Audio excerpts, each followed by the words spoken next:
ભમરી જોતો કેવી પતંગ ઉડી. તો પછી એમ વાત છે, હું નાનો હતો ને ત્યારે એટલી પતંગ ઉડાડતો ને તે નકરી પતંગ જ ઉડાડતો. કાલે આપણે પતંગ લૂટી ગયા હતા ને, હા એવડી એ સડાવી. હે આપડી લૂંટેલી પતંગ ચડાવી. હા ઉભી રે હમણાં જો, મારી પાસે છે ને બધાની પતંગ કાપી નાખવાના પ્લાન હોય જ તે. કોઈની પતંગ ક્યારે કાપી ઈ પ્લાન હવે મારી વાપરવો પડશે.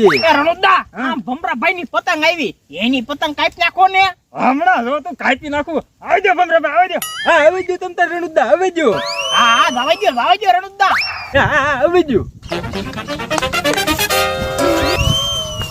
જોઈ લે રણુદા, આપણું તો વહી ગયું. કાપી નાખ્યું ને. હું રણુદા તમે તે ભમરાભાઈ નું એક કાપી નો હોય કે આપણું નાક કપાઈ જશે ગામમાં.